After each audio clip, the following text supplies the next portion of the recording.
EIGRP configuration na tayo. Okay? So ngayon, magko-configure tayo ng EIGRP and then unti-unti nating pag-usapan yung mga concepts that is na pag-uusapan kapag tinatalakay natin yung EIGRP. Okay? So dito, makikita nyo na meron tayong topology dito. Actually, ito ay isang 4-router topology. So, pangalanan ko lang itong router 1, CR2, CR3, and then CR4. Lahat ng mga IP address na kailangan yan, no, yung mga network addresses na nandyan, kinonfigure ko na. Ito yung mga network addresses na yan eh. Okay? Kinonfigure ko na yan. And then, ito naman, ito, mga IP address na to, ito yung mga loopback IP address na nakakonfigure dito kay R1. Okay, gagamitin natin yan mamaya sa mga susunod natin na topics as we go along, pinag-uusapan natin. Okay, so dito din, tandaan nyo lang, photon hold nyo lang muna na itong link na to between R1 and R2 may speed na 128 kbps and then yung R1 and R3 is 1.5 mbps. Okay, so yan yung topology natin na gagamitin within in this entire lessons. Okay, so ngayon bago tayo mag-configure, may ilang requirements akong dapat nating gawin. So yung una, so i-activate natin yung EIGRP. Mag-configure tayo ng EIGRP. Ang gagamitin nating autonomous system number is 90. Okay, yung pangalawa, ang gagawin natin, no, i-explore natin yung network command. Ano ang meron dyan sa network command yan or sa network advertisement. So yung una muna natin gagawin is that kailangan i-advertise natin yung specific IP address ng ating router's interface. Ibig sabihin yan, i-advertise mo, no, sa network command natin, i-advertise mo yung specific IP address ng ating router's interface. So ito, yung 10.10.10.5 ni R1 and then ito, 10.10.10.6 ni R3. Now from that, tignan natin kung ano yung ano yung magiging neighbor ba sila? Ano yung magiging end results? Okay? So tandaan din natin, no, sana na nakuha nyo yung network command, no? Kasi mag-advertise din tayo, i-advertise din natin itong loopback interface na to. Ngayon, i-manipulate natin in such a way na iba't ibang way o pamamaraan ng pag-advertise, pero magkakaroon ng difference doon sa routing table ng mga receiving routers natin. Okay? So, unahin natin i-advertise, unahin natin i-configure, no, para magawa natin itong target natin. So, ito si R1. Configure natin si R1 to run EIGRP AS90 and then sabihin natin, i-advertise natin yung kanyang specific IP address. Okay, so configure, terminal tayo, pasok tayo sa global configuration mode. Type natin dito is router EIGRP. Okay, router EIGRP and then yung AS number 90. Then sa network, sabihin natin network 10.10.10.5. Okay, ngayon para ma-advertise yung isang specific IP address, ang gagamitin natin wildcard mask is 0.0.0.0. Okay, ngayon, ano yung kinalaman niyan? Yung ganyang klaseng format na yan, no, kapag ka nag-advertise tayo. Okay, ganito kasi yan. Yung network advertisement natin, okay, yung unang part is yung IP address o yung network address. In this example, ang ginamit natin is yung specific IP address, di ba? Yung specific IP address ang ginamit natin eh. So, ang sabi natin 10.10.10.5. Yung second, nandito yung wildcard mask. Okay, wildcard mask. Okay, sa wildcard mask, ang ginamit nating wildcard mask is 0.0.0.0. Okay, ano bang ibig sabihin yan? Actually, ang ibig sabihin ng ganyang klaseng wildcard mask, sinasabi lang ng network command yan kay R1 na dapat kailangan R1 kung mag-a-advertise ka ng network o ng IP address, itong IP address na to, actually, tignan mo yung first octet. Dapat kailangan eksaktong 10 yun. Yung second octet, dapat eksaktong 10 din. Yung third octet mo, dapat eksaktong 10. Tapos yung last octet mo, eksaktong 5. Okay. So, in short, sinasabi natin kay R1 na hanapin niya itong specific IP address na to. No? You own or ito yung i-advertise mo. No? Kung ito si R1, papunta kay R2, ay R3, no? Itong specific IP address na to, ang i-advertise mo papunta kay R3. Okay? Tingin ka doon sa mga active interface mo. Meron ba nitong IP address na to? Yung interface. Meron bang interface sa'yo na belong dito? Pag nakita mo yan, i-advertise mo. Okay? 0.0.0. Ibig sabihin, must match. Okay? Kapag yung wildcard mask natin nagkaroon ng number except sa 0, no? Except sa 0, ibig sabihin 255, di ba? I don't care. Or pag 255 kasi, sinasabi niya lang whatever number. No? Iba naman yan kapag halimbawa 31, 3, 7, titignan natin yan mamaya. Basta dito ngayon, sa example natin, lahat 0, so kailangan ito yung specific IP address ang i-advertise niya. Okay?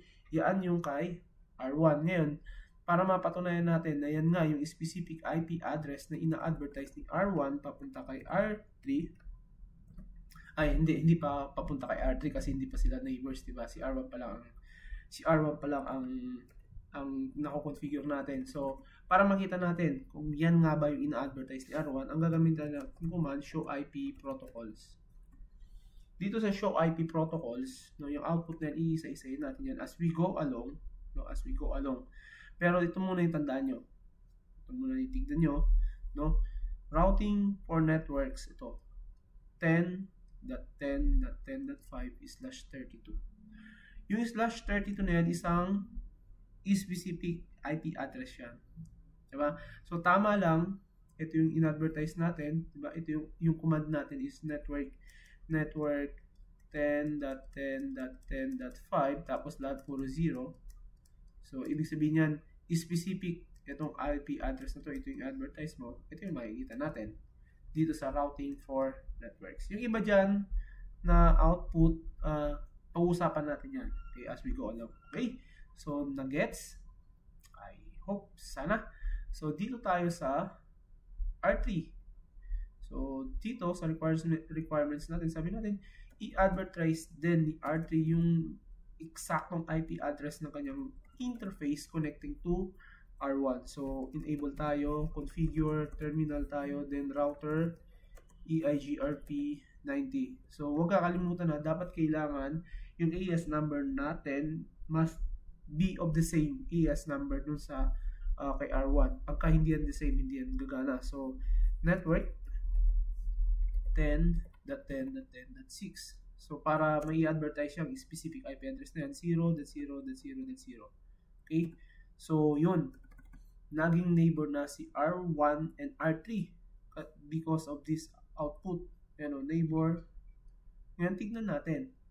Tignan natin kung neighbor na nga ba talaga sila. So, para makita natin yung information about neighbor, ng mga neighbor routers, ng mga router natin, show IP, EIGRP neighbors na ginagamit dyan. So, dito makikita natin sa output, no? Sa perspective ni R3, na nagkaroon siya ng neighbor. Okay? Ito, yung edge dyan, handle yan, yung sequence kung paano yung sequence ng pagkakakilala ni R3 dun sa mga nagiging neighbor niya. So, since na si R1 pa lang naman yung nagiging neighbor niya, so 0 yan. Kapag ka itong si R3, nakilala niya si R4 o naging neighbor niya si R4 magiging 1 yan. Okay? So, yung address, ito yung IP address ng neighbor niya, 10.10.10.5, which is ito yun. Diba? Sa perspective ni R3, nakilala niya si R1 dito sa kanyang local interface nito. Serial 0/3/0. Ito yun. Okay? Itong hold down, ito yung hold down timer, which is 15 seconds. No? Tawag na ito. Ito yung number of time na mag-aantay yung isang router natin para i-consider yung neighbor router niya na deads or still alive, no? Para yung mga network o yung mga routing information na nanggaling dito sa routers na to is i-consider niyang valid. So, that is yung hold down timer. Ito mga to, i-discuss ko na lang yan sa next. Okay? Basta ang objective natin, nakita natin na si R3, ka-neighbor niya na si R1 kasi yung information about R1 is nakita na natin doon kay R3. So, tignan natin yung information naman ng show IP EIGRP neighbor kay R1. Neighbor niya ba si R3? So, punta tayo dito. Show IP EIGRP neighbor. Ayun. So, ganun din. Makikita natin. H kasi yan yung una. Ito yung unang neighbor na makikilala ni R1. 0 yan. So, ito yung 10.10.10.6. Ito yun. Diba? Sa perspective ni R1. Nakilala niya si R3 na may IP address na 10.10.10.6 dito sa kanyang local interface serial 0/3/1. Okay? So, neighbor na yung dalawang router. Now, ang tanong, si R1 ba? Na-advertise ba ni R1 yung kanyang specific IP address? No? So, show IP protocols tayo. Tignan natin kung tama. Kasi si R1, kinonfigure natin to advertise itong network na to. Itong IP address na to 10.10.10.5. So, tignan natin. Ayun. Na i-advertise niya. Routing for networks, ito yan. Specific IP address 10.10.10.5/32. Okay. So, yun yung una. So, nagawa na natin yung unang requirements, tsaka yung pangalawa. Sabi natin, configure natin yung EIGRP ES90. No? Configure natin EIGRP ES90. Check. Yung network advertise natin yung specific IP address. Check na rin yan. Okay. So, ngayon, ang next na gagawin natin is that i-advertise natin itong itong loopback interface na to. Itong mga loopback interface na to na nandito kay R1 in one network advertisement. Ibig sabihin, isang line of network advertisement lang. Paano ba natin gagawin yan? Okay. So, balik tayo dito sa pinagsusulatan ko. Diba, sabi natin, pag nag-advertise tayo ng network, tinatype natin yung network command. Network command, ito yun, network. Tapos yung i-advertise natin network, and then yung wildcard mask. Okay, so sabi natin, in one go, kailangan ma-advertise natin itong lahat na to. So, ang gagawin natin dito is, advertise natin. So, 172.20.20.0. Okay, so paano or anong wildcard mask ang gagamitin natin? Okay, so para ma-advertise yan lahat na yan, ma-cover lahat hanggang dito sa 160, yung unang wildcard mask natin, dapat kailangan 0. Diba? Kasi pare-pareha silang 172. So, ibig sabihin, dapat mas match yung first number. Yung first octet must be 172. Tignan natin, yung next octet, pare-pareha silang 20. So, ibig sabihin, dapat 20 yung next. So, maglalagay ka rin yan ng 0. Specific, dapat 20 yung next octet. Then, yung third octet, makikita mo, lahat naman sila pare-parehas 20. So, 20 din dito. So, dapat 0 yan. Okay. Kaya lang, yung last octet, pag tinignan mo dito, 0, may 32, 64, 96, 128, 60. Diba? So, ano ang ilalagay natin dito sa last octet? At sa last 0, ng wildcard mask. Diba? Sabi natin, 255. Kasi pag 255, I don't care or whatever number, kung ano man ang number na nandito sa panghuli. Okay? So, with this network advertisement, makikita natin na itong mga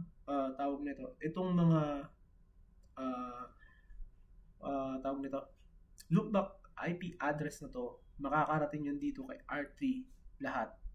So, yun yung objective natin. Ngayon, tignan natin. Okay? I-configure natin and then tignan natin kung magiging ganun nga yung end result.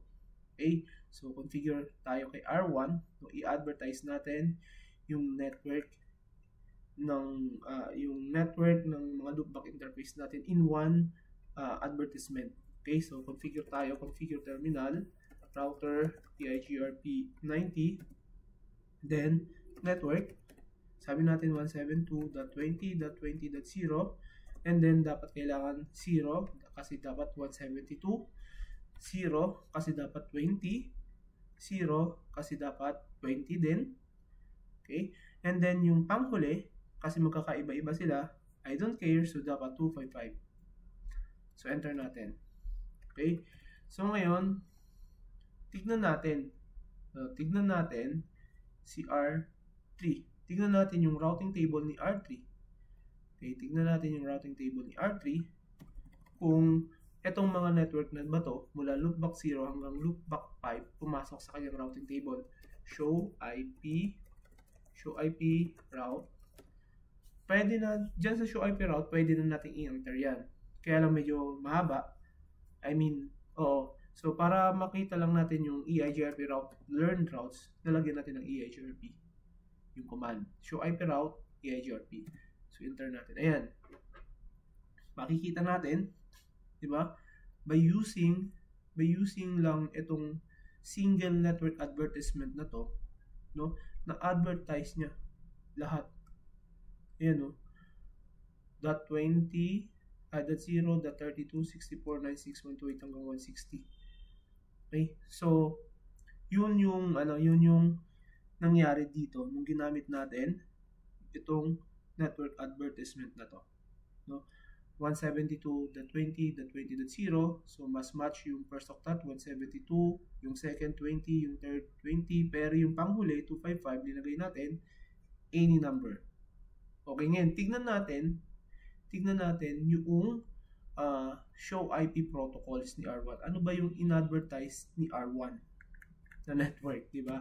So show IP protocols. Okay, dito makikita mo yung una, kanina nakita natin yan, ito yung specific IP address 10.10.10.5. Kanina yan. Ngayon, ito yun, 172.20.20.0/24. Okay? Kasi yung wildcard mask na 0.0.0.255, diba yan yung wildcard mask niyan? Ngayon, pagka ni-reverse natin yan, ganyan yan eh, 255.255.255.0 yan. Or, ang katumbas niyan is isang /24. Kaya tama lang yan. So, sana alam niyo yung yung pagkuha ng wildcard mask, and then yung tawag nito, yung pag-flip ng isang wildcard mask into subnet mask. Okay? So, yun. So far, yan lang muna yung i-discuss ko. Marami pa yan. No, marami pa yung i-discuss ko. Yung next, no, actually sa next tutorial ko nung gagawin yun, paano naman natin gagawin, no, in such a way na magkukuman tayo ng network command, gagamitin natin yung network command. Kaya lang, ang gusto lang natin is pipili lang tayo ng IP address dito na i-advertise natin papunta kay R3. Let's say for example, ang gusto ko lang na ma-advertise yung 172.20.20.64/27 networks. And gusto ko lang din yung 172.20.20.160/27. Actually, halimbawa yan, dalawang network na yan. Yan lang yung gusto ko makapunta kay R3. Yung the rest, hindi ko siya i-advertise. So, paano ko gagawin yun? Okay?